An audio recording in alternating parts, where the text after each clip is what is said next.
Good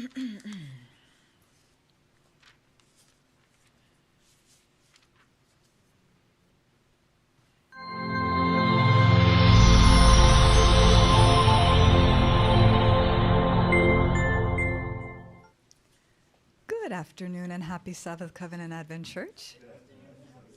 And good afternoon and happy Sabbath to those of you who've joined us online. Welcome back for our evening study. Thank you for joining, and I pray you'll be blessed as we spend the remaining moments of the Sabbath together. Please take your hymnals in hand and turn to number 382, O Day of Rest and Gladness. Hymn number 382, and I'll ask that you kindly rise as this will be our opening hymn. Hymn number 382.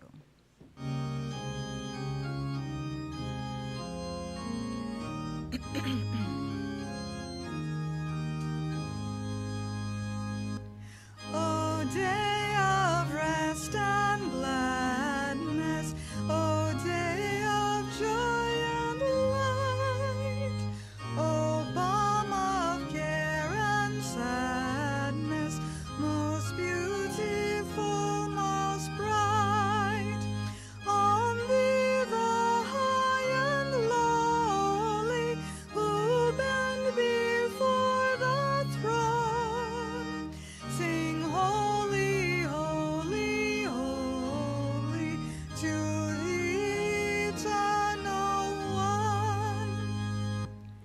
Thou art a port protected from storms that round us rise, a garden intersected with streams of paradise. Thou art a cooling fountain in life's dry, dreary sand.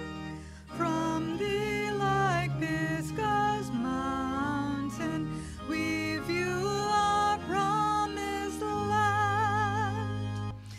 A day of sweet reflection, thou art a day of love, a day to raise affection from earth to things above.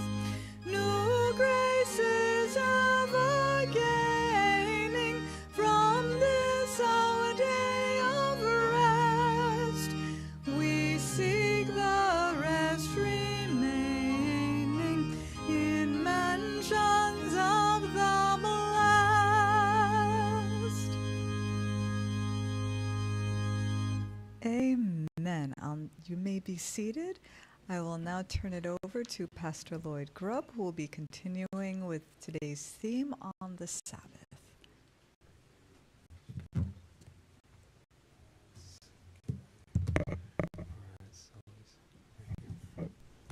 So we see the rest of it. So this afternoon I'm going to look at a topic. It's stemmed from talking about the Sabbath. I'm looking at a topic called, can a mind in a constant state of delusion serve the Lord? Can a mind in a constant state of delusion serve the Lord? This is what I'm looking at this afternoon as we go into this talk here for the next hour. Let us pray. Our Father who art in heaven, I thank you for your blessing, for your promise of rest and your offer of rest to us. Truly may we seek the rest, not is remain in the mansions of the blessed. This is my prayer in Jesus' name. Amen. So can a mind in a constant state of delusion serve the Lord? So why we are implored that we must find truth, love truth, and seek the truth is because you keep our mind stable so that we, no matter what's happening, we are stable. Somebody says that most of the bad decisions that we make bad decisions when we're emotional. And so that's why when we try to control our spirit, control our emotions, and we make truth guide us, not emotions, then we don't get caught up into delusions. I'm so often amazed by how so many people who are considered normal people, middle-class people, rich people, bright people, get caught up into multi-level marketing strategies, get caught up into Ponzi scheme, get caught up into stuff where the what is being offered are just amazing. This week I was looking at some of the details, not too much, but some of what's going on in the court case with FTX, Sam Bankman-Fried, with the cryptocurrency, and what they were offering their clients. The rate of return was Ponzi scheme-ish rate of return, Bernie Madoff type of rate of return. It's just impossible for you to make that type of money long term. And even companies that grow exponentially for years, I remember people were saying that Tesla operates as a meme stock, and the exponential growth was not going to be able to be forever, because sooner or later they're going to start becoming a regular company.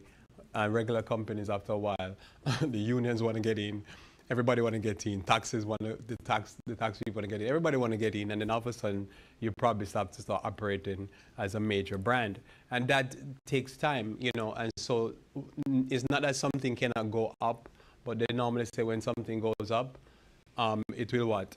It will come back down, because something is going to bring it to reality. And one of the things I've noticed, whether you're talking about finance or you're talking about personal life, when a person is in a constant state of delusion, they fall for a lot of stuff that sounds so ridiculous for you looking on from the outside in. But they will say that when they were on the inside, they thought it was possible. And they were really, even the people on the inside, saying, yeah, I thought that was possible. And I always say that if somebody asks you to drink Kool-Aid, you probably shouldn't drink the Kool-Aid, because it's not good for your health. It's just not good for your health. It's proven historical and anthropological. It is so nice, right? So can a brain that is fed drugs, I'm not talking about spiritual drugs, I'm talking about in the sense of false doctrine, but drugs, literal drugs, alcohol, junk food, crazy movies, and crazy music, serve the Lord and keep the Sabbath day holy? Can a person do this and get rest? After you watch some Halloween flicks, which I think is next week is Halloween or something close to that, and if you watch those crazy movies, do you think about those things on Sabbath? Can you come to Sabbath and have rest, or your brain is going wild with that type of wild stuff?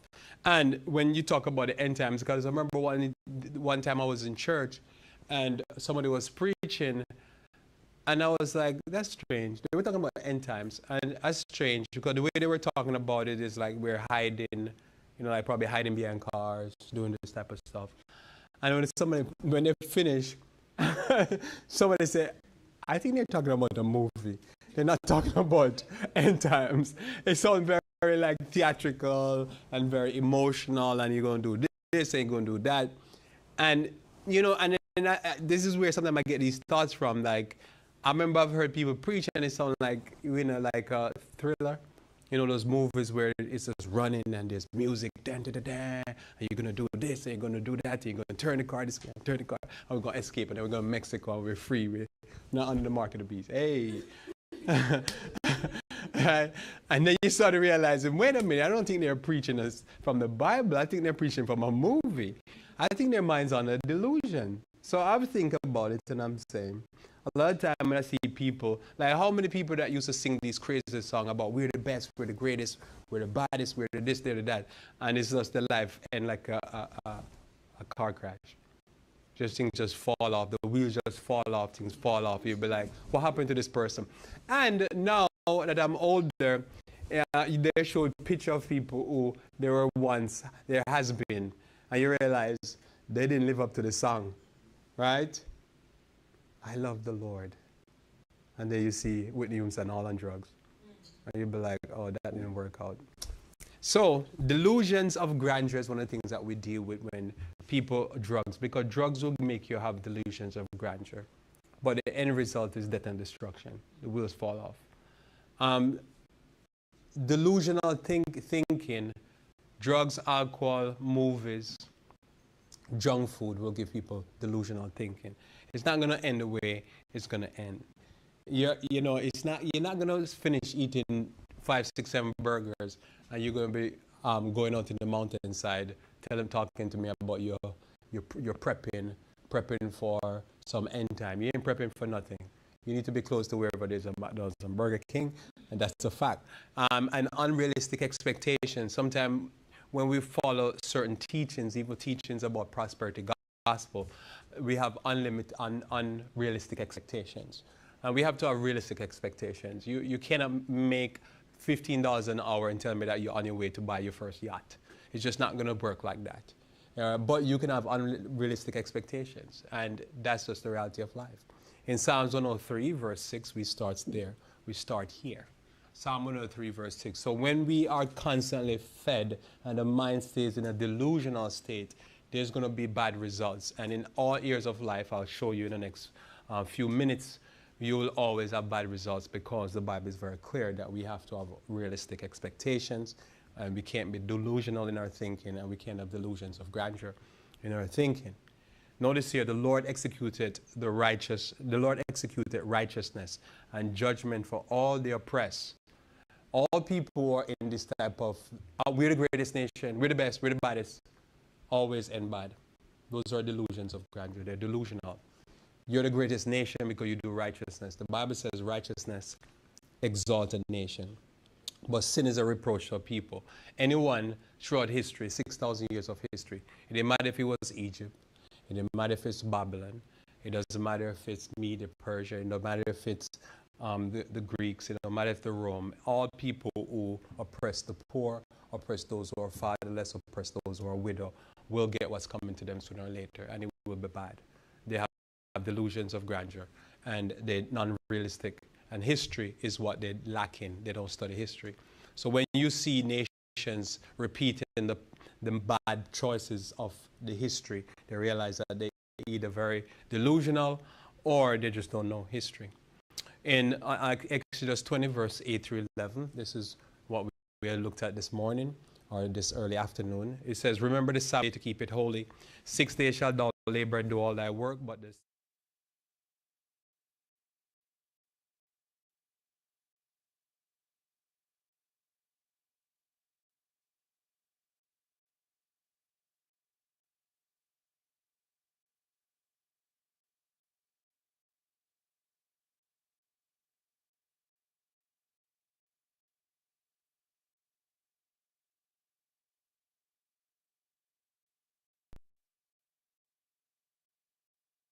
Lord, and whether we are keeping the Sabbath day holy.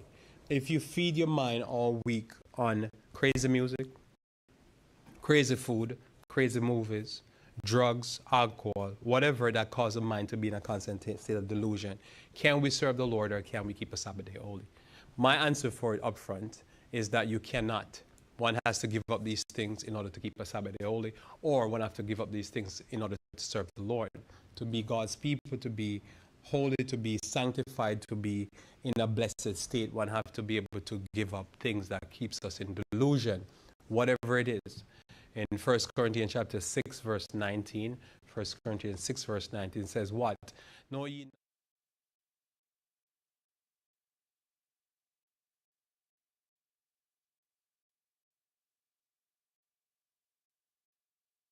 food and expect good results. We're going to get bad results. That's just a fact.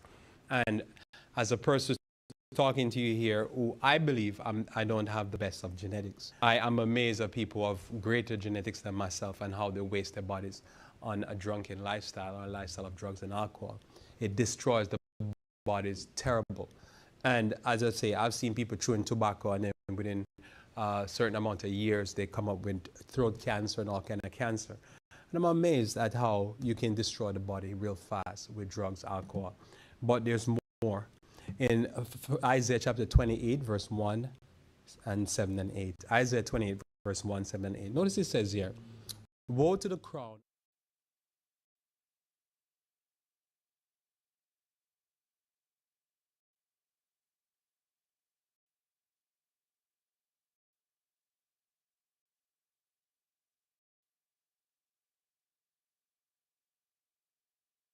to be able to see this play out. I'm not talking about play out with people who are older than me, because I grew up seeing people who are like the town drunk, and they represent verse 1.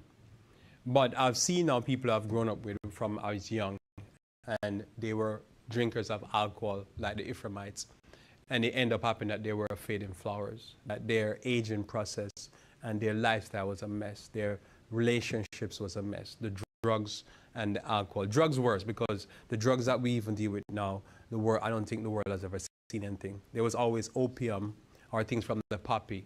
But what we see now is amazing, the destruction of the body that the drugs do today. The drugs are just much more powerful and much more destructive.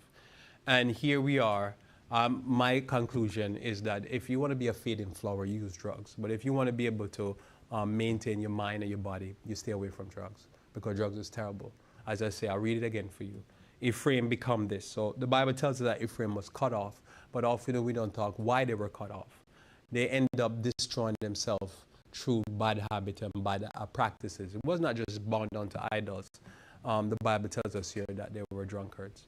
So notice here, woe unto the crown of pride, the drunkards, I have to say it properly, the drunkards of Ephraim, whose glorious beauty is a fading flower. You've seen a fading flower. It looks so good, it looks so beautiful. And it's sad when you see this, because you've seen this especially because it's normally, you can see pictures and videos of superstars when they were in their young stage and how quickly drugs and alcohol destroy them. That you can see it in the body. Recently I was looking at somebody, I won't say it is, but I was looking at somebody and I could see how drugs and alcohol messed up their physical body. That you look at their body, even though they're clothed, and you can see the wreck and the ravage that the drugs and alcohol did to them. And so I tell somebody, especially young people, and when I do these talks a lot of time, I'm thinking about a young person. Just stay away from drugs and alcohol. There's no end. If you want what your end is, just look at people older than you that do drugs and alcohol, and you can tell that's where you're going to end. Just stay away from it, because it's just there's no good outcome. I've never seen a good outcome. You become a fading flower, and you know a fading flower is taken and thrown in a garbage heap, and that's what they did to Ephraim. He couldn't help. Notice here verse 7 and 8. But they also have.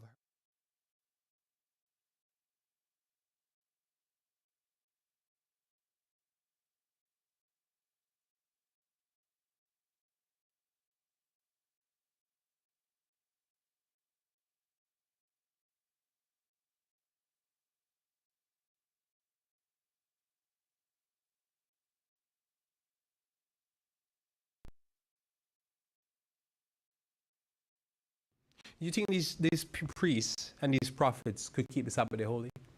Could they lead out in worship?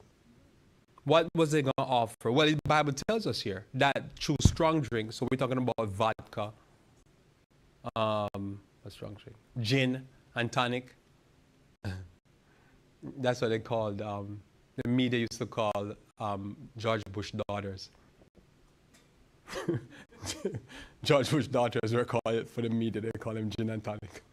What was that name again? One of them is on TV now.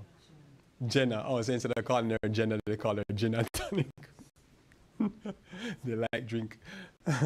So where we at? No, I'm joking. I know where we're at. So we're at gin and tonic, right?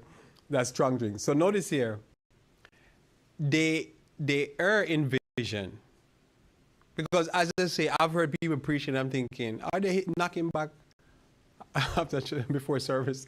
Are they knocking back some alcohol and then go up there and preach? Because you can't figure out what they're saying. It's like a movie.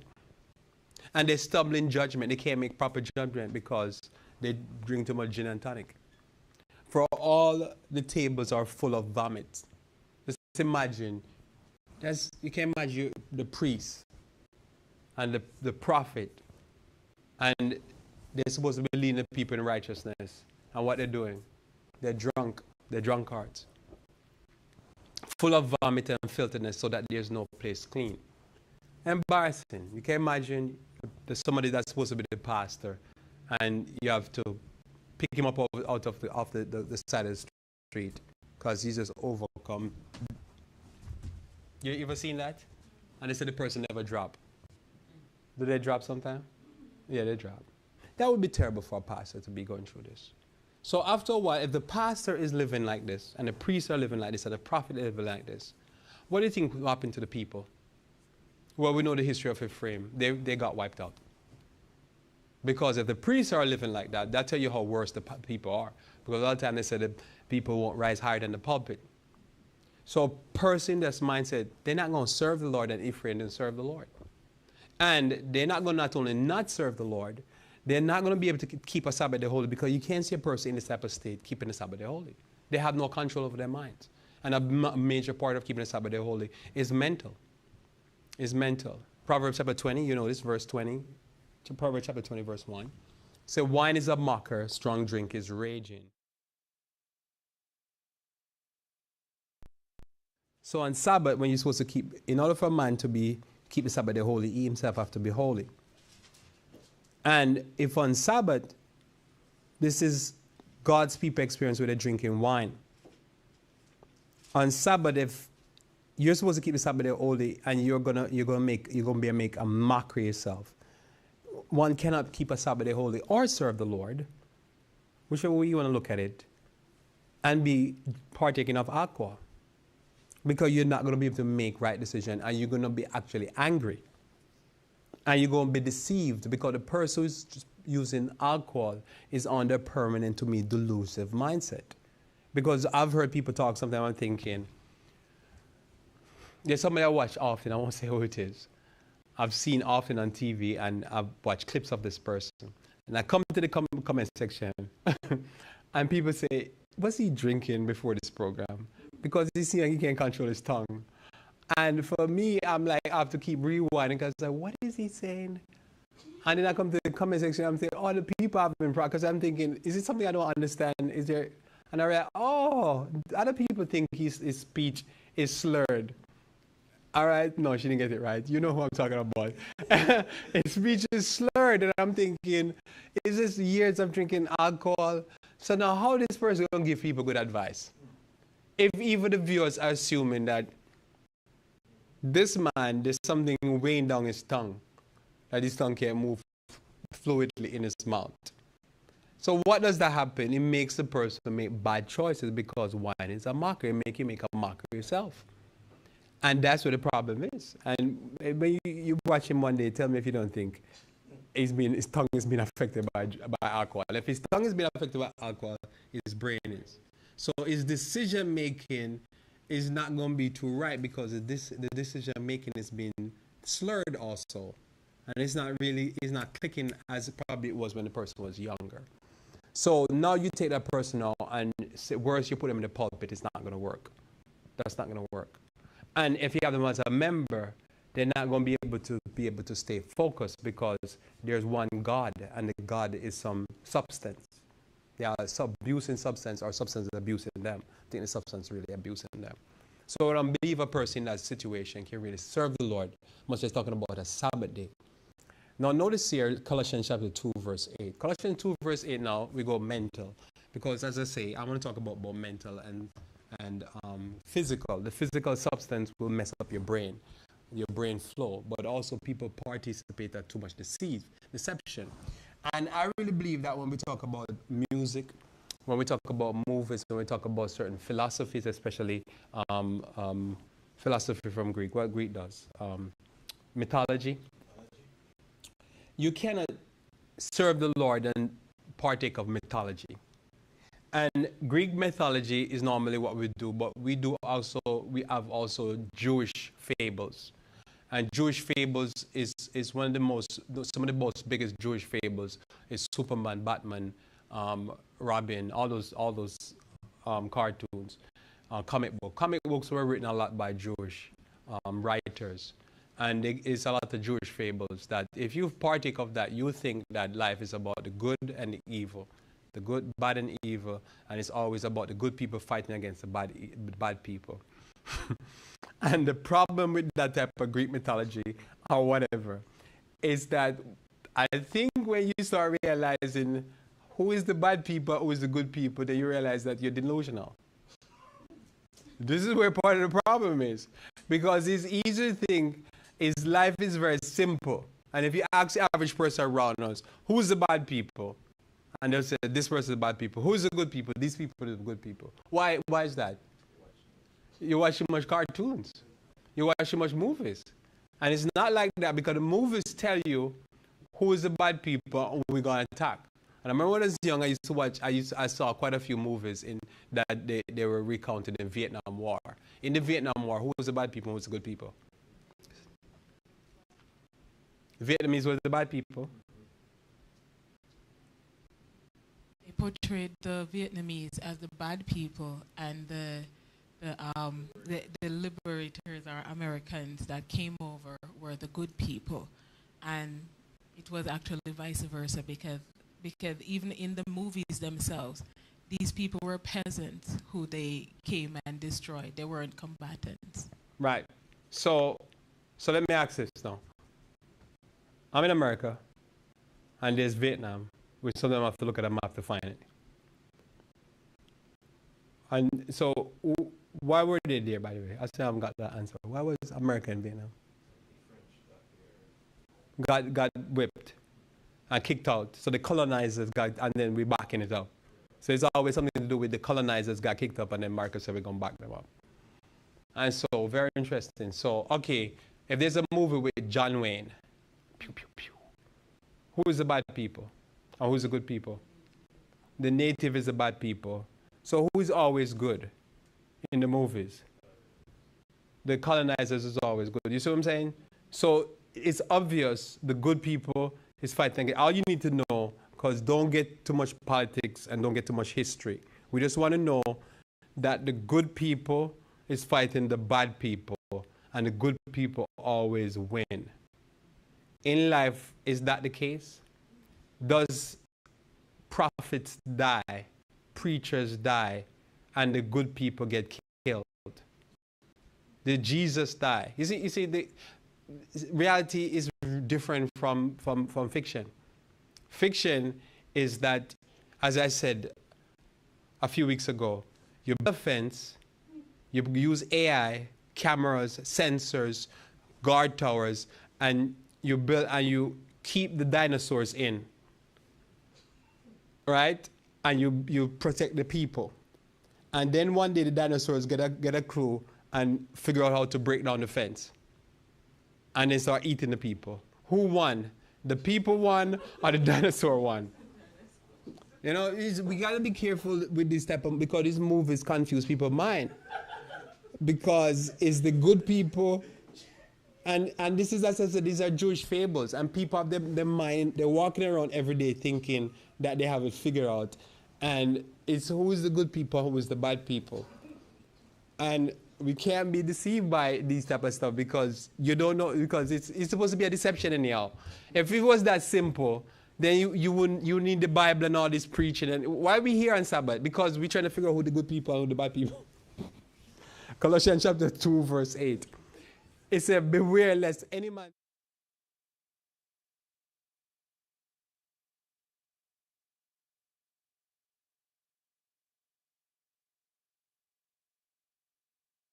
was Jesus the good person or the bad person? The good person. Did Jesus die?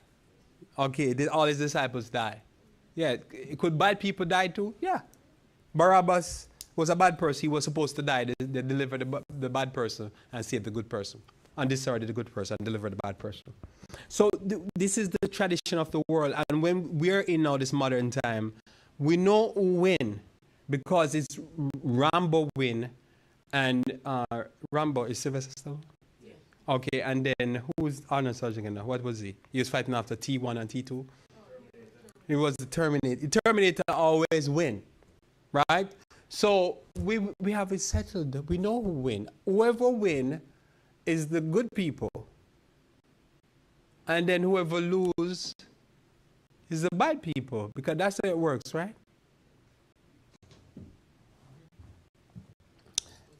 It's supposed to. I don't know. Education 126, paragraph 6. Here Ellen G. White tells us that the mind, the soul, is built upon that, is built upon by that upon which it feeds. And it rests with us to determine upon what it shall be fed.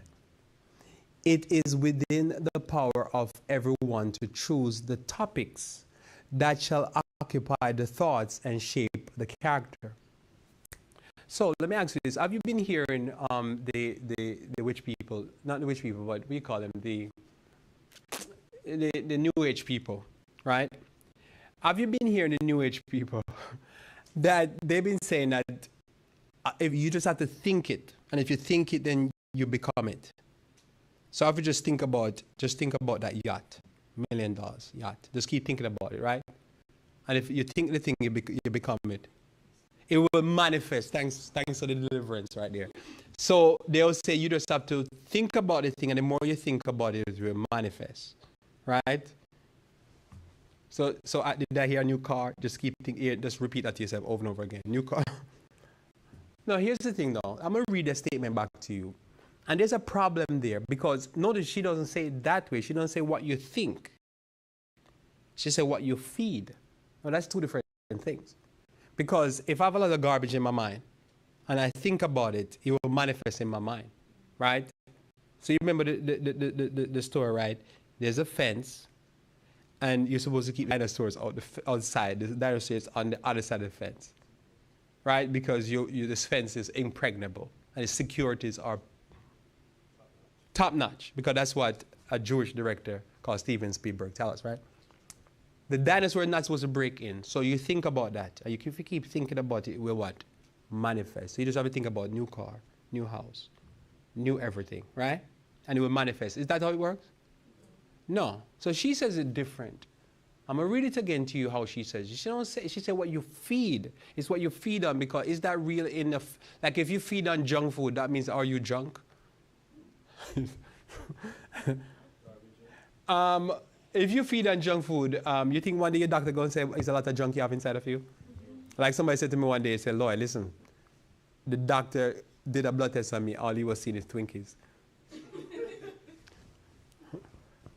I don't know if that was real. Is that real? Does the doctor can see Twinkies? I know, they can see lipids and all that type of stuff, a lot of sugars and stuff.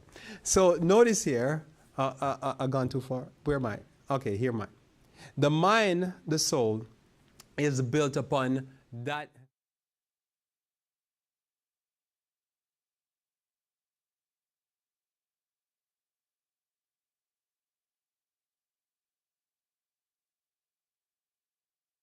So the mind is built upon what you feed.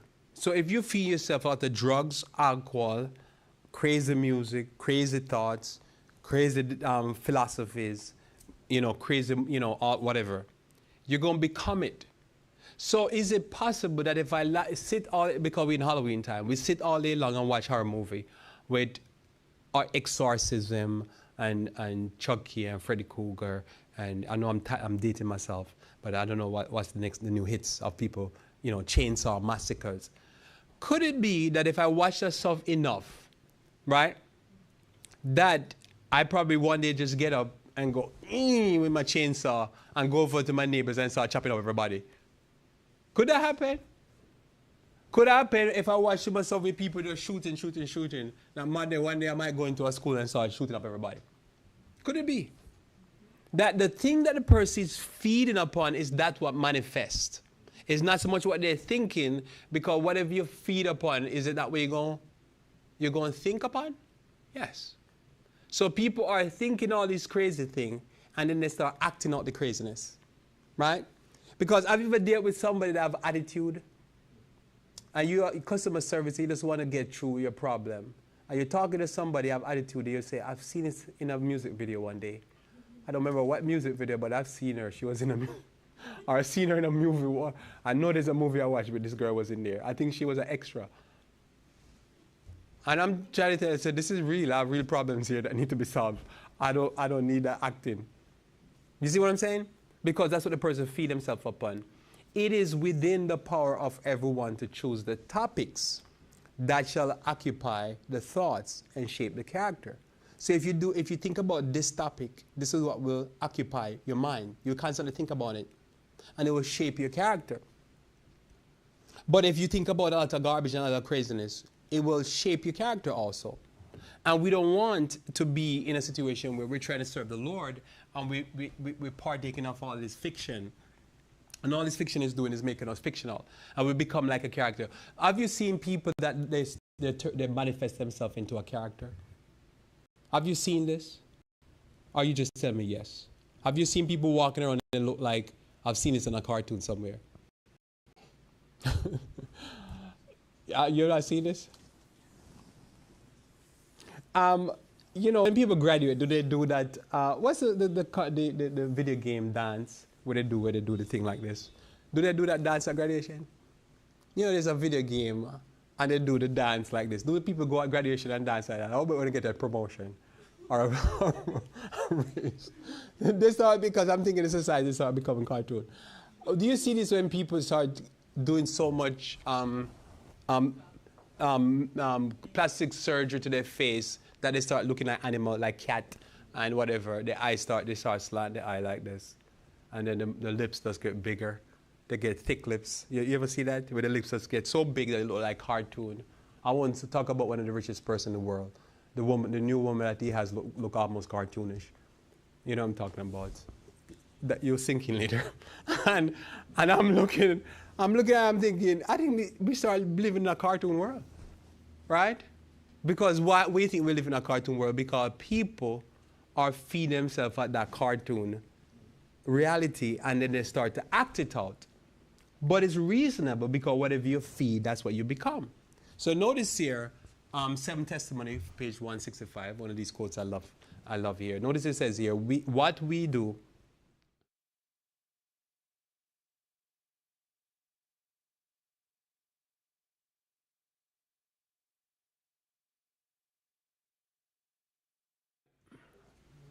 I remember somebody, I can't remember who it was I was listening to, they said, you can't just, it's like you're driving a car and they come in full speed ahead, and then the moment sunset, you just step on the brake.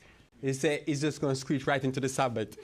And right into the Sabbath, all you feed it. And so what Elder was saying this morning about you have to start preparing. Because if you come to the Sabbath and you'll be like, oh man, it's too much.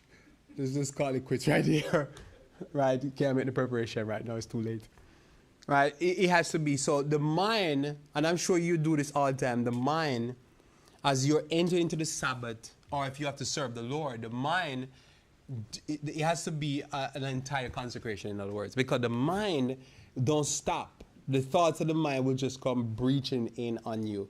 And just, no matter how much you try to stop, I don't know if the bad people are the dinosaurs from coming into your mind. They keep just coming back into your mind. And no matter how much wall you put up, hey, let's just sing a song. You know, up in an hour later, we're going to have to sing to Jesus still, because these thoughts keep coming through. And I need more hymns. I need Jesus in my soul. Listen, let's go watch a sermon, because we need sermons right now. Because I need to take this Friday night, I need to get this mind under control. So you have to do like a deep dive into Jesus to get the thoughts in your mind under control. Hey? No amens. No, you know, that's the only thing about Black Church. If we're in our Black Church right now, the church will be... I've had those experiences. The church will be going wild, because they'll tell you, because they'll be like, yeah, they know what I'm talking about. All right? So, what we do, think, feed, and all week will greatly affect our Sabbath, but it greatly affect how we serve the Lord. To me, it's one and the same. Because the Sabbath sanctifies us, and all of a sudden when we come to the Sabbath, if we try to keep the Sabbath holy, if I say, what will happen, we will quickly realize that the Sabbath does sanctify us, because all of a sudden realize the real sanctification is not so much what I do, is what I'm thinking, because my brain is controlling my hands. And my thoughts controlling my speech. And when I come to the Sabbath, it's really sanctified if I try to keep it holy, because what happened, by doing that, you realize, oh, I have to stop doing this, stop doing that, stop doing this. Oh, that's a problem. Because my brain is still going. So, and what we do, think, here goes the commas that you're talking about. It's written by her, though, it's not AI. But she had people who would put in the commas and stuff for her, so I guess they were using AI back then. What we do, think, and consume mentally on the Sabbath day will affect our week. So notice she's saying it in reverse. So what we do on the Sabbath day can affect the week, and what we do in the week can affect the Sabbath day. So that's why I say it's an entire experience. Because what it is that oftentimes I'll either preach something and then I start thinking about it in the week, and I start seeing it in the week. It manifests, but not manifests in that way. The mind is affected in a great degree by that upon which it feeds. The reader of frivolous, exciting tales become unfitted for the duty lying before him or before them. So the reader of frivolous tales, so when you're reading stuff that's it's just craziness. you're really not going to make you be realistic in life and deal with the duties that's lying in front of you because you're not realistic. And that's why I think in some areas they might be realistic when they come on to entertainment and all that type of stuff, but they're not realistic when they come on to anything to do with real life, right? Because real life, like we were talking, as we were talking, Elaine, I was saying, you know, like you say, it's difficult to live with somebody because you have to conform to them and they have to conform to you. That's real life. But in romance and romance movies and songs, it's just love. It's not about paying the bill. Well, there's a song about it's about paying the bills, but most songs are not about paying the bills, right? It's about, you know, oh man, I love you. And then 2 kids later, 3 kids later, 4 kids later, it's time for divorce because it's getting real. When the responsibility come, that's the reality. But they say love makes the world go around, right? But when the responsibility come, then reality sets in. And you start to realize how much it costs to feed those kids.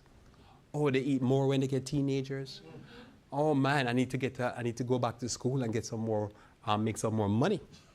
See, but in the movies, they never tell you what happened when the prince and the princess ride off into the sunset. They start fighting, right? Because guess what happened? You know, I need to be, I'm the prince. You're taking all the glory from me. I don't like that. And people are silly like that. So living together is difficult. And when you need to feed upon what's going to make you better for real life, but when you're following people who are living an unreal life, they're having a bad time.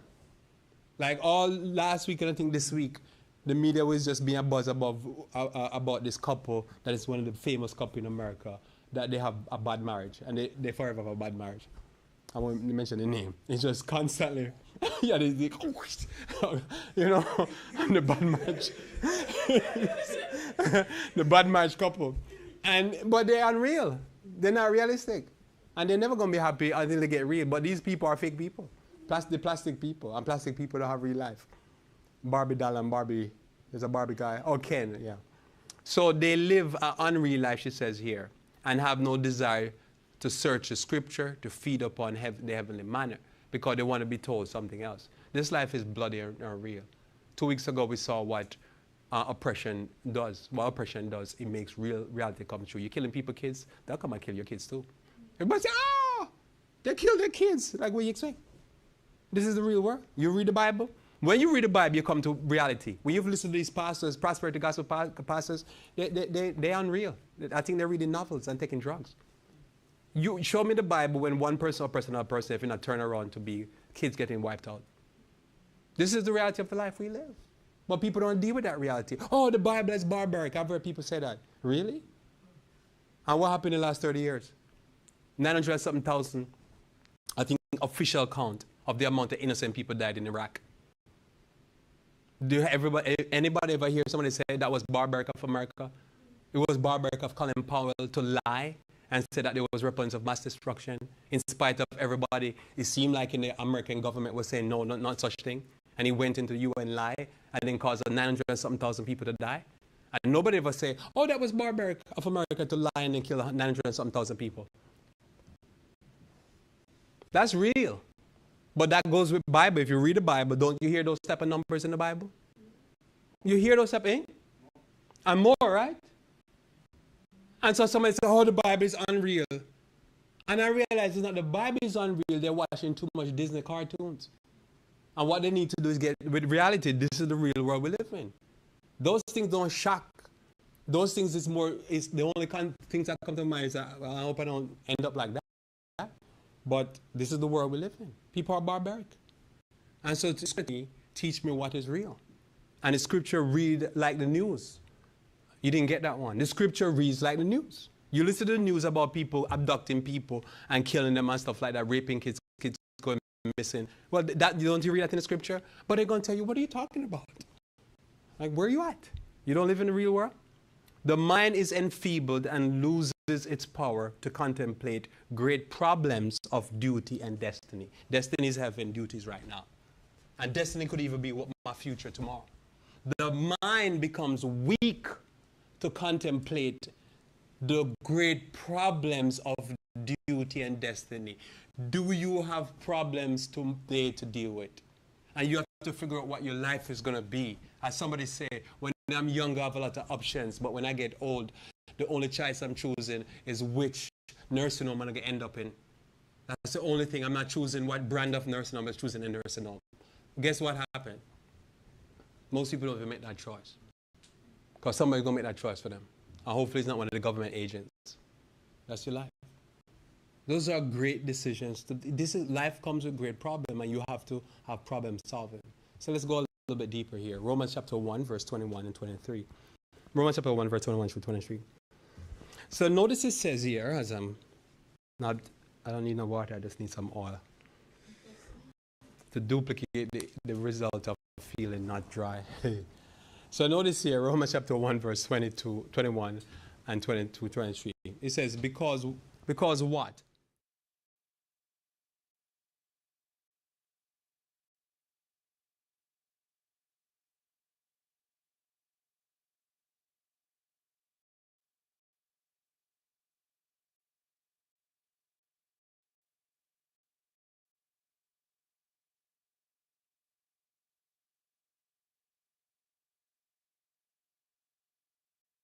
And they arrest, they charge in, I think, Miami-Dade County, I was in Georgia, I think in Miami.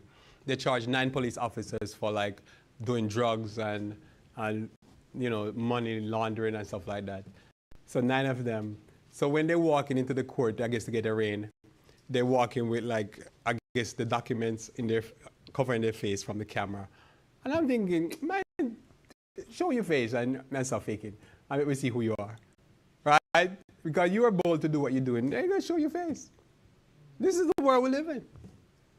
They became vain in their imagination. What were they thinking? They're delusional. They're thinking nobody not investigating. And they think if they double cross somebody, because that's not what happened. It's not that I say they can't get away with it. A lot of the time you get greedy. And you double cross somebody and somebody says, I'm going to take them down.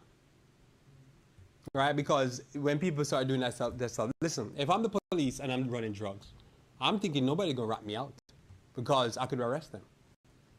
So I'm going to get cocky. I'm going to get greedy. And then what's going to happen?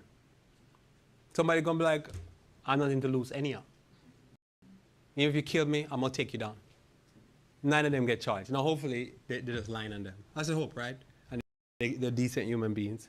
And they can go back home to their family and keep their dignity. We hope, right? We hope they weren't running drugs. Right? we hope, because hope is a good thing. We hope they just line on them. But if they take them down, that is not a shame.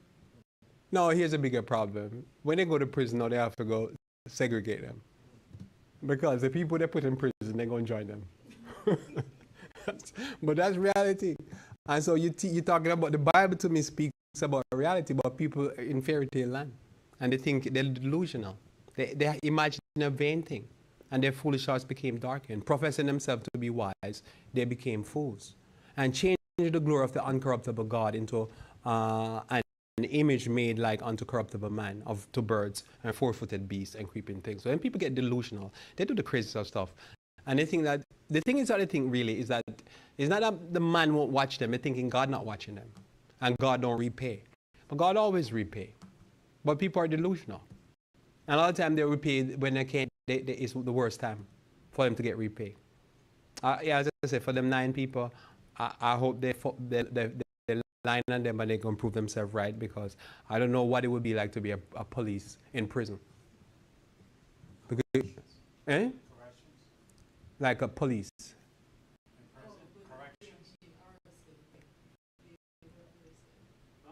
If they get locked up in prison.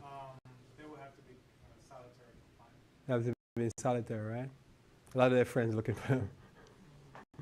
It's tough. Proverbs chapter, they're delusional. That's what I think they are. I wouldn't. That to me, you should, as a police should never do something to get locked up, because I don't know. They're gonna go to prison with the people they are arrested. I mean, it's not a good place for police to end up. Proverbs chapter 20, verse 17. Proverbs 20, verse 17 said, bread of deceit is sweet to a man, but afterward his mouth shall be filled with gravel. Right? So bread of deceit is sweet to a man. So which part of the video is also sing?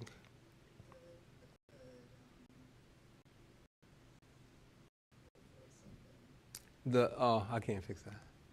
No, you'd have to, you'd have to shut the stream. Yeah, I'm not gonna be able to fix that.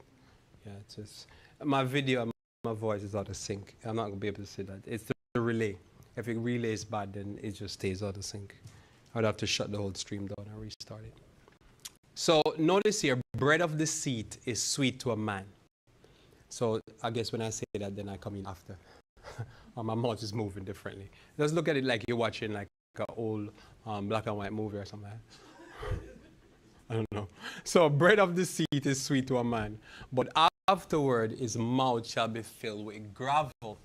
Because when you're in that situation, what people think is that they're playing the fool and they're not going to get caught or they're going to be able to eat the reward. And you know, I know some people were upset with me, and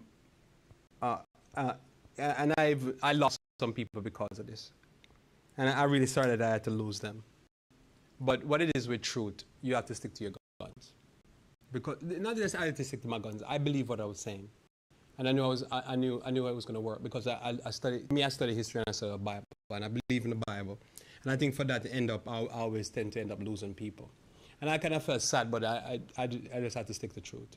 I remember when President Trump came, I said some very rough things. I said America is going to be punished for this. And I predicted that I said it was going to be bad. And there's people, I lost them over it. I know that I upset people over it because I made some very harsh statement when it comes on to that God is not sleeping. And I knew it at the time, and I knew what it is when you make statements like that, you're making it's future statement. And there's no way for me to empirical know that it was going to go this way. But because I understand, for me, my understanding of how I understand God, I understand how God works, and I've studied enough that I think I could have made a statement boldly. And I've even lost people in the room right here. That just never came back because I made some serious statements about Trump. And when COVID started, I said, you know, I didn't know if it was going to be that, but when it started, I think, okay, because he's not going to get away with what he's doing. It's just wickedness. And but I made a statement, you know, and I stood by them. And I said, listen, you're calling for famine, pestilence, and war, famine, pestilence is just death and destruction. I just believe curses. There are going to be more tornadoes in the Midwest. There's going to be more death and destruction because they're bringing torment on people. And, you know, and all that type of stuff is not going to come true. It's not going to pay back. It's going to be a payback. God's not sleeping. God's not playing with none of us, neither me. And so here we are. And how many people gone to prison already? How much of them gone to prison? Ain't none of those people that walk away, reach out and say, yeah, I was wrong. But they want to see us suffer. They want to see those that are, I guess they think of as less than. So we just make our statements. And then we watch. And some people say, how you make? I remember, as I said, the war in Ukraine started. I called it. I said, I ain't going to go the way Americans think it's going to go. Because you're over here. Where are you going over there bothering people? Right? You mind your own business. But oh no, be the best. Okay, I see. Bread of the sweet is sweet. Bread of the seed is sweet to a man, but in the end, his mouth shall flow with gravel. 2 Thessalonians chapter 2, verse 8 and 9. People like too much lies, and they like to think who's right or who's wrong. All I know is that it says God is against oppressors, and God is against proud people. That's all. You show me where I'm wrong. Pride goeth before a fall, and a haughty look before destruction. 2 Thessalonians chapter 2, verse 8 through 12. 2 Thessalonians chapter 2, verse 8 through 12. It says, and then shall that wicked be revealed, whom the Lord shall consume with the spirit of his mouth, and shall destroy with the brightness of his coming. One of the most proud persons we have on the planet is actually the Pope. Anybody, human being that goes in the office, basically carried that imprimatur of pride and pure death and destruction. It just was a curse upon Europe, Western Europe. The more he talked great words against the Most High God, just keep bomb them with war, famine, pestilence. And it's just one 1,260 years of just hitting them with food. The more prideful that man got, is the whoever sits in that office, the more curse, and more debt, more destruction, more disease. God is not messing about. But it didn't stop him. Notice here, even him who's coming after the working of Satan with all power and signs and lying wonders, and with all deceivableness of unrighteousness in them that perish, because they receive not the love of the truth, that they might be saved. Sweet, sleep getting sweet. And notice here, and for this cause, God shall send them strong delusions, that they should believe a lie, that they all might be damned who loved not the truth, but had pleasure in our righteousness. So there's people who God will send them strong delusion. Now this is amazing, because this is another part of the Bible that, you know, I've heard people say that the Bible is contradicts itself, and they are quote unquote right. The Bible is very contradictory. It's one of the most contradictory texts and thing you can study through the Bible. Like Elza was saying about the Sabbath. The Sabbath is not just a day, it's also a principle. Here it's a reality, but it's a principle that you have to really understand it, because somebody say, why will you make calls like you make? Because I've studied this enough and I say, oh, I understand what God does. God will, a person who lie and don't want to hear the truth, God will send them a strong delusion and destroy them. Somebody said, Lloyd, but that's not the loving God that I serve. I know. And that's why it doesn't work in the way you think it's going to work. So that's why I make the call, because I understand. That's what people want. They want a pig. God said, I'm going to give you a pig. You want to believe that? You want to believe that that's going to bless you? I'll give it to you. And I'll mess you up with it. That's what it is. You want to believe certain things? God will say, okay. 2 Timothy chapter 3 verse 13, we're getting there. 2 Timothy chapter 3 verse 13. But evil men and seducers shall wax worse. Is a con man being conned by another con man. And then another con man come and con the con man. When you understand even this in a financial term, you understand what's happening. You have a con man get conned by a better con man, and then a better con man come and con that con man, and then another con man come and con that con man that was coming the con man that was conning the con. You see what I'm saying? Why? Because all of them is of devil, and one devil is trying to con the other devil, try to con the what?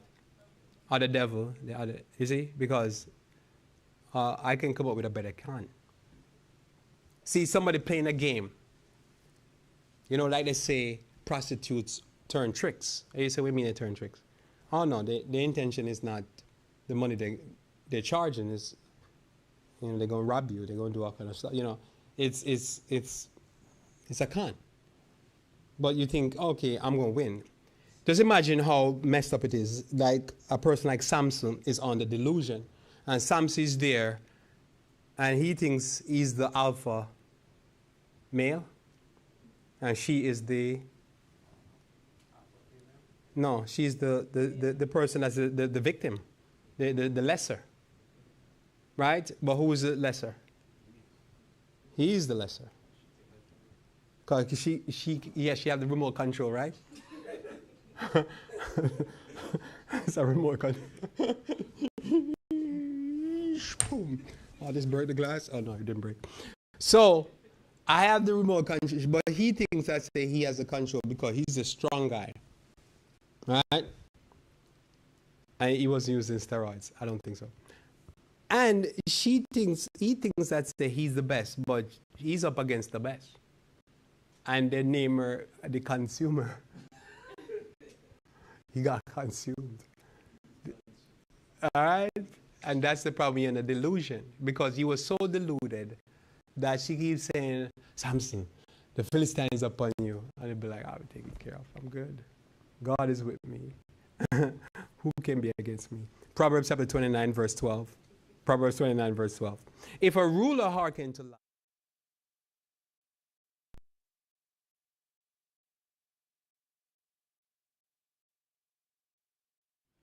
So you can have a person love to listen to lies, that even the people who are faithful to him is what? Is wicked. So when your mind is in a delusive state, you don't function because, and I've seen people that tell me, Lloyd, this is the worst thing. It's in my head. I can't control my mind. Now, people have told me this personally, I can't control my mind. I'll think something and I know it's just going to turn bad and I still do it because that's a sinful mind. The mind is the problem. And again, you can't even keep us up in my mind because I've worshipped enough people, but in the corporate system and independent, that I realize their mind is so out of control that they can't have rest. And I'm being honest, now clear here. This is not me talking spiritual talk, this is real talk. They physically can't have rest. I mean, even sleep, they can't sleep. They literally can't even sleep properly. They're always tormented. They always look stressed out because it's all in the mind. And so they can't keep a Sabbath day. Now somebody said, they go to church on Sabbath, yeah, but they can't keep us because they're tormented. The torment is in their head. And no matter how much herbs, how much supplements they take, the problem is a mental problem. Because the Bible said the wicked is like a roaring sea and it cannot keep still. In 1 Kings chapter 22, verse 1 through 29, I'm going to read this long thing here as we're going to get into the closing here. I have a few minutes here. We're going to spend a little time on this.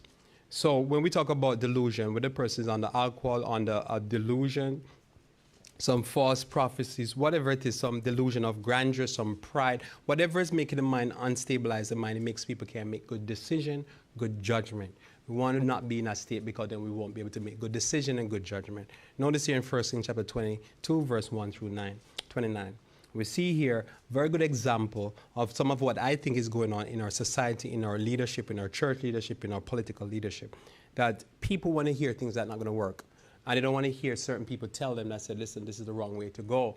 And I've met people both in a personal level, and I've met people, and I've watched people from a political level in entertainment, whatever. And it seemed like they really don't want to be told that whatever they're doing is not going to work. And the problem is it's not going to work. Notice here, we start reading. And they continued.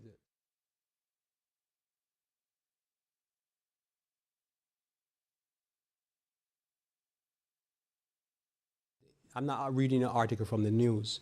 I'm reading the Bible, right? So we know that we're not talking about what's going on over there right now. But it's good example. And it came to pass because some people believe that some of the people from Syria is heading over there. I even saw somebody in the news this week said that Syria would like to give them a blow, right? That's what somebody said, this British military analyst said that Syria wouldn't mind give Israel a blow. And that's one of the reasons why America is stepping in. Like he's saying, none of you get involved because I know a bunch of you want to beat them up. So notice here, and they continue, but we're talking about this is the past. And they continue 3 years without war between Syria and Israel. And it came to pass in the 3rd year that Jehoshaphat, the king of Judah, so the Judah, that's where it's supposed to be, the Jerusalem area, blah, blah, came down to the king of Israel. So Jehoshaphat is the one that started it. And the king of Israel said unto his servants, know ye that Ramoth in Gilead is ours. Sound like current events. Anyhow, and we be still, or we going to not take it, and take it not out of the hand of the king of Syria. And he said unto Jehoshaphat, wilt thou go with me to battle for Ramoth Gilead? And we could say today, why we don't go to battle for Lebanon or the Golanites? Anyhow, this is the issue that they were talking about this week in the news. And Jehoshaphat said to the king of Israel, I am as thou art. My people as thine people, and my horses as thine horses, and my God as your God. And no, it don't work like that. And Jehoshaphat said unto the king of Israel, inquire, I pray thee, at the word of the Lord today. At the word of the Lord today. Then the king of Israel gathered the prophets together, about 400 men, and said unto them, shall I go against Ramoth Gilead to battle, or shall I forbear? They said, I'm going to say highly. So they said, go up, for the Lord shall deliver it into the hand of the king. And Jehoshaphat said, is there not here a prophet of the Lord besides? that we might inquire of him. And the king of Israel said unto Jehoshaphat, there is yet one man, Micaiah, the son of Imlah, by whom we may inquire of the Lord. But I hate him, for he doth not prophesy good concerning me, but evil. Jehoshaphat said, let not the king so say so. Then the king of Israel called an officer and said, hasten hither, Micaiah, the son of Imlah. And the king of Israel and Jehoshaphat, the king of Judah, sat each upon his throne, having put on their robes in a void place in the entrance of the gate of Samaria. And all the prophets prophesied before them. So, you know, there's going to be a big praise and worship. And notice here, and Zedekiah, the son of Chinaiah, made him horns of iron. And he said, thus saith the Lord, with these shalt thou push the Syrians until thou have consumed them. And all the prophets prophesied, so saying, go up to Ramoth Gilead and prosper, because we like prosperity gospel, for the Lord shall deliver it into the king's hand. Listen, this week I watched some videos with some of the false prophets from the Protestant churches. And I'm going to tell you, man, even me wanted to go pick up arms and go to Israel and fight. After I listened to that. Man, they were like getting you out whipped up because the Lord is going to take back Israel. The Lord's land. This is God's people, and God's people are going to take back the land and the enemy. And you'll be like, man, that's exciting. I could go to that church. Not going to work. Death and destruction. They're lying to Americans. They're fooling the president of the country. They're making fools of those people. There's curse over that land is cursed. There's no blessing coming from that land. But we continue. I digress. So notice here, and the messenger that was gone to Micaiah spake unto him, saying, behold now, the words of the prophet declare good unto the king with one mouth.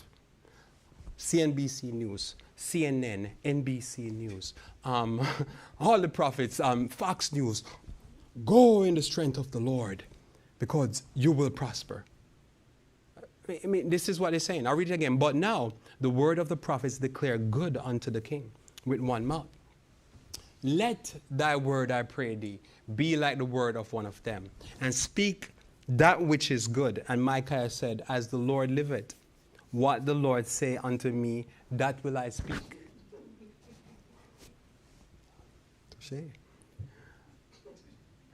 So he came to the king. And the king said unto him, Micaiah, shall we go against Ramoth Gilead to battle, or shall we forbear? And he answered him, go and prosper. What did they say? Go and prosper. Go and prosper. For the Lord shall deliver it into the hand of the king. And the king said unto him, I don't have the energy to do this. I need to get some energy. I can't do it. How many times shall I adjure thee that thou tell me nothing but that which is true in the name of the Lord? You see, I end it better that way. You know, he screamed at him. And he said, I saw all Israel scattered upon the hill, as shepherds that have no shepherd. And the Lord said, these have no master. Let them return every man to his house in peace. And the king of Israel said unto Jehoshaphat, did I not tell thee that he would prophesy no good concerning me, but evil?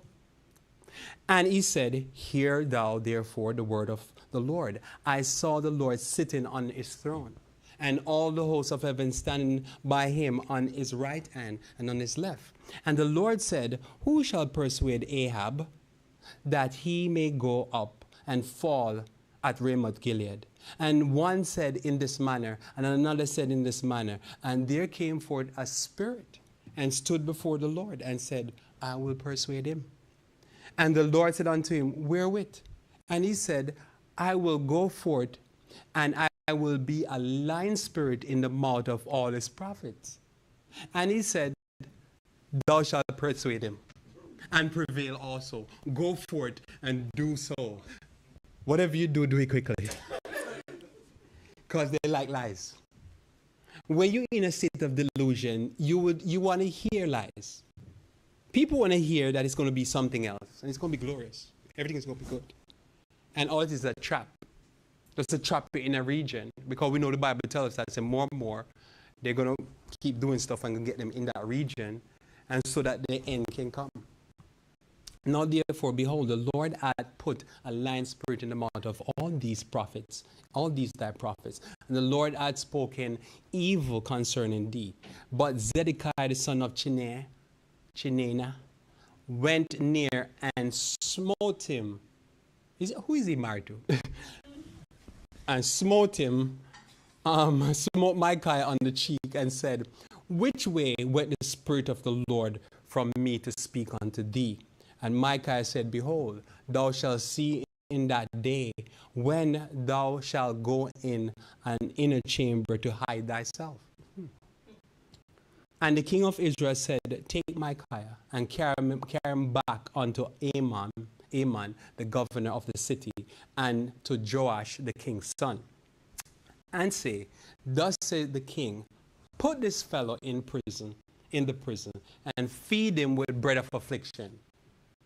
That's not croissants.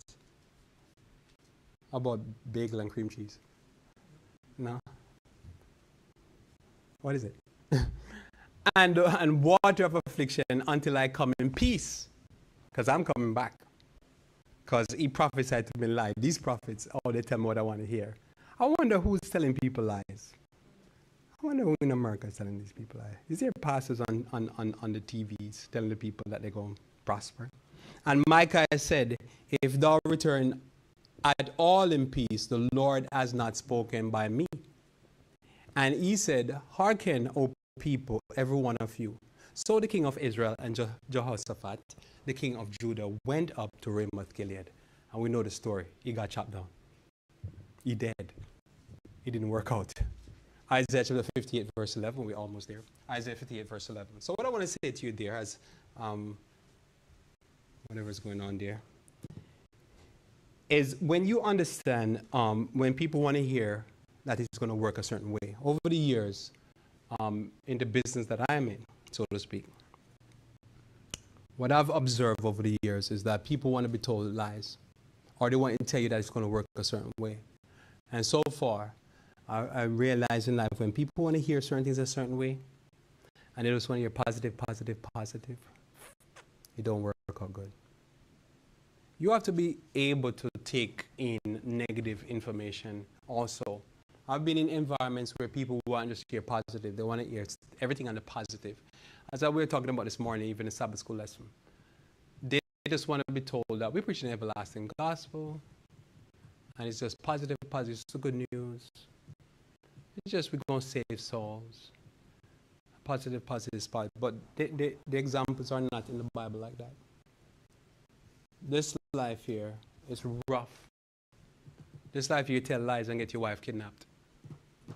This is a lie, and you have to repent of that. And if God didn't deliver, you should be kidnapped. This is the life we live. But people want to hear that it's just positive, and this doesn't work. That's why people have notice everything we do. That's why I had to pause here, because I can't even explain to you the amount of contradictions if you don't understand the Lord in that text. Because how can the Lord allow, so to speak, what you call probably a fallen angel to go and lie in the mouth of the prophet and convince the king, because he loved lies, to go get himself killed? So what kind of God would do that? But when you've dealt on the ground with people who want to hear lies, and they want to be told what they want to be told, you realize the only thing they're going to get is death and destruction. Because they want to be told some cotton candy lifestyle outcome. And it's not going to work like that. You know, I remember I saw a picture yesterday, and I'm looking at a picture, and I'm thinking there's a lot of heart attack in that picture. A lot of coronary artery problem. There's lots of diabetes, dialysis. There's a lot of diseases, early onset dementia. But people want to hear that they can get up every day and eat fast food, and they're not going to turn out like that. They want to hear that you can get up every day and eat all these cancer-filled animals, all this genetic engineered food, and their offspring are going to be great. They're going to have children that they're going to be just the model children. And they're not going to have children that's born and within days, months, they die of cancer. They're going born with cancer, with all this genetic engineered food we're eating. People want to hear lies. They want to hear people tell them that it's going to be beautiful. And it's not. It's not working out the way it is. People want to take all these drugs and not going to think they're going to be depressed because, as I say, what goes up, the higher the drugs take you, guess what's going to have to come down? When it comes down, people want to shoot themselves in the head because they can't deal with this reality around them. And imagine when you wake up from that drug high, and when you come to reality, you're at the side of a garbage can. You're living like Oscar, the Grouch. Another joke is upon you. You see, people don't want to deal with that, but they want to be high. But how many people right now, they're down and they're on the side of the street? They're delusional. Let's see if we can get these 3 texts and we close. Yeah, 3 texts to close. Let's see if we can get this just at the end of Sabbath. Notice in Isaiah 58, verse 11 through 14, it said, the Lord shall guide thee continually.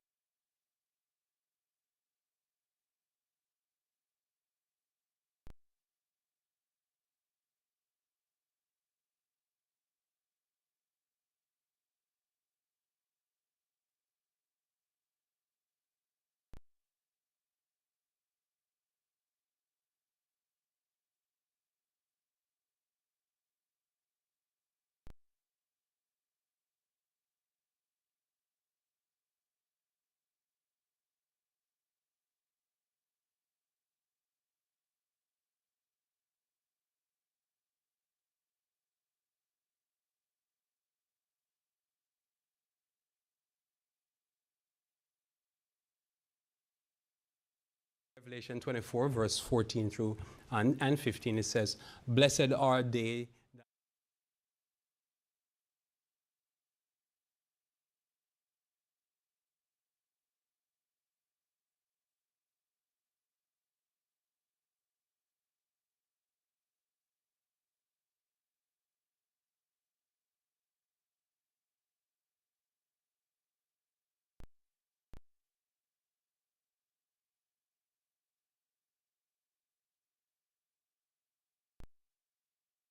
See that whatsoever the Catholic Church did, and many people are very familiar with the wickedness that the Catholic Church did, with their Jesuits, which is our modern day CIA, and our modern day Mossad, and in England they have MI6, MI5, whatever they are.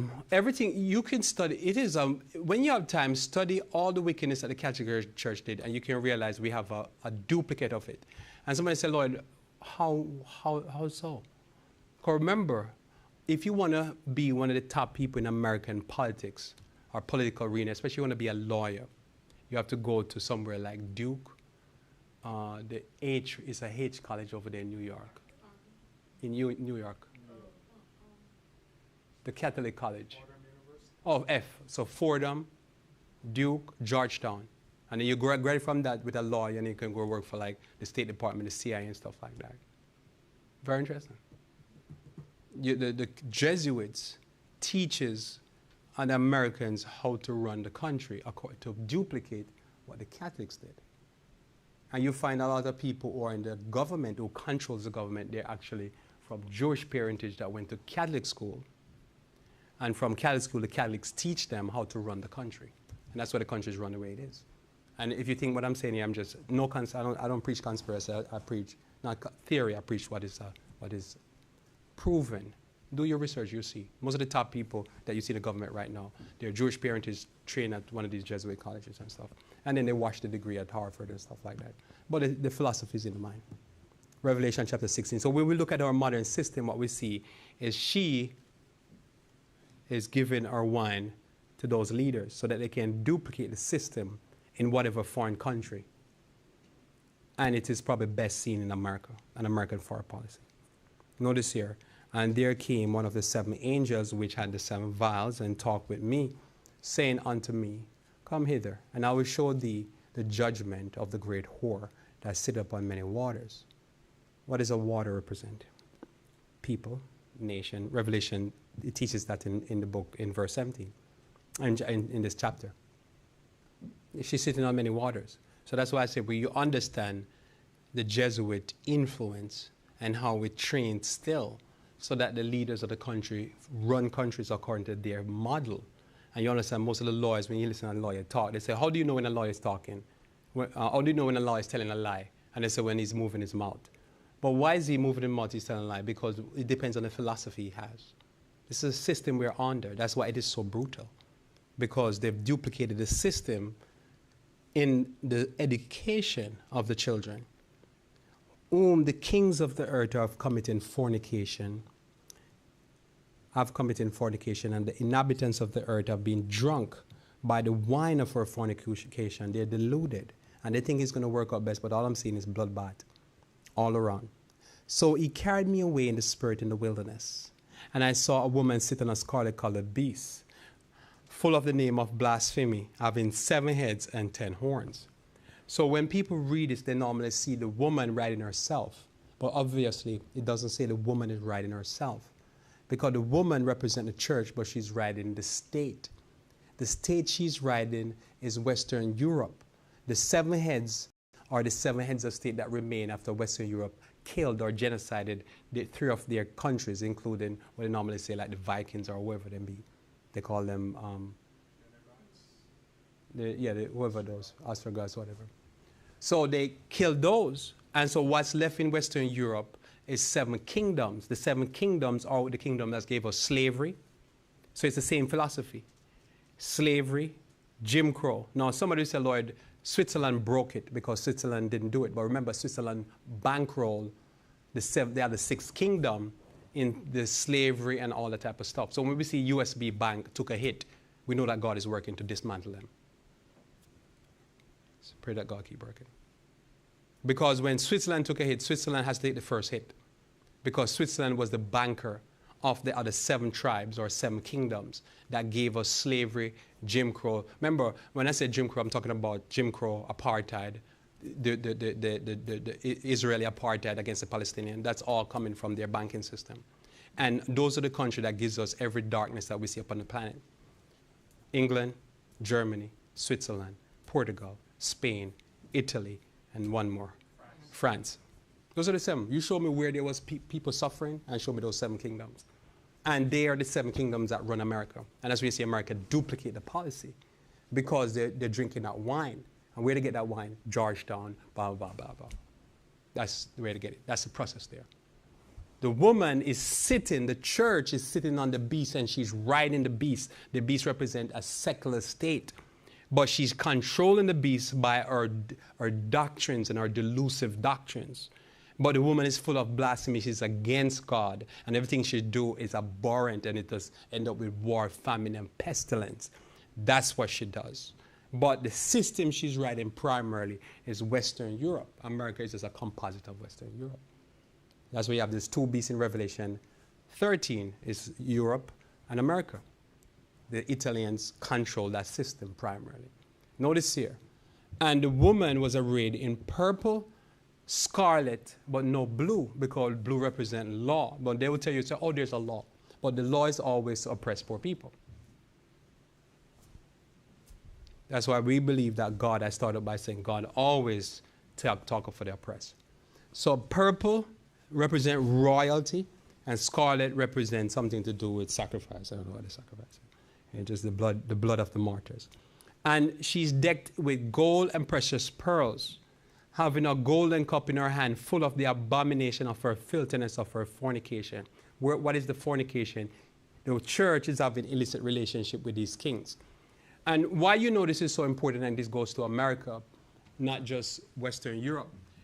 Because when you think about all the dead bodies that were piling up in Liberia a few years ago, it was under the 700 Club, Pat Robertson. But you didn't hear people preaching against that. Because what happened? They would preach against the demons we have here. That's causing dead bodies to pile up. When you see Israel, you don't really see Israel. What you see is, I can't remember his name, but one of the big pastors down there in the mega church, I think in Texas. Those are the pastors that keep the American government. This is a fornication. The pastor is telling the government, fund it and kill them. And you go to the average American, they'll tell you, say, oh, these are our enemy. Who told you they're your enemy? Which pastor told you that? You show me Liberia, and Pat Robertson just has his hand all over that, killing those people. And upon her forehead the name Mystery. It's mysterious people. Can't really understand them. Babylon the Great, very confusing. 3 entities. The mother of harlots, that means they have children. So we say the Catholic Church is the mother, Western Europe is the mother, and she have Protestant America. The abomination of the earth. Who can tell me that in the last 200 years this is not true? You look at some of the most disgusting behavior. You look at the apartheid system and you look at the Palestinian system, it's the same system. But who doing it? America and Europe.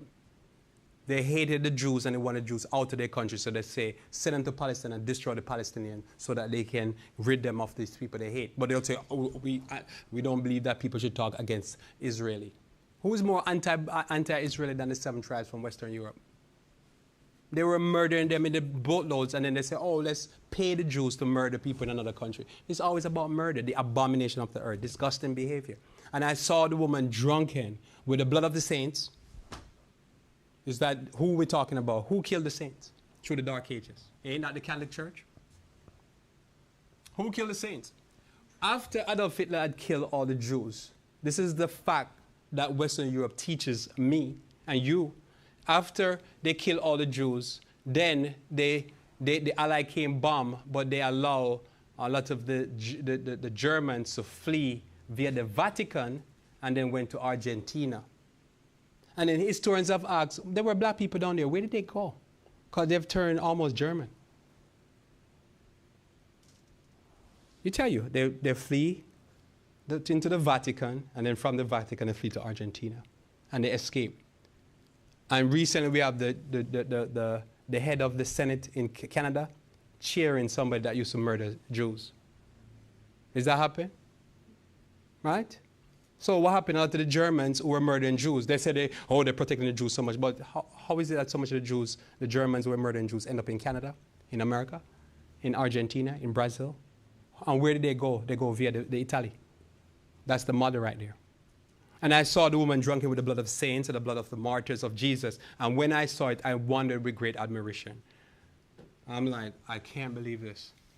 And when you look at what they have done and the abomination they do, it's baffling. And I'm going to tell you why it's baffling. Because what I just said to you here, people don't see it. It's like it's happening in broad daylight. And they keep saying, oh, we're just causing war because autocracy against democracy. Man, just stop lying. You're just causing war. You just love bloodbath. May God bless you. May you have a blessed Sabbath. And you will see, as we go through the week, you'll see it's just all warmongering. But as they say, whatever we feed our minds upon, that's what we become.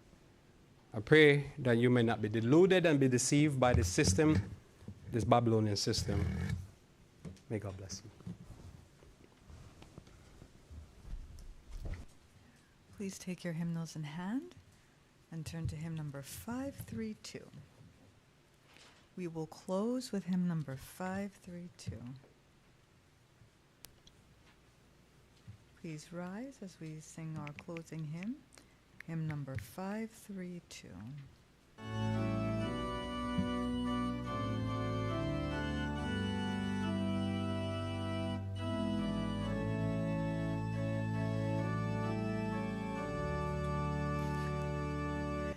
Day by day and with each passing moment, strength I find to meet my trials here, trusting in my Father's wise bestowment.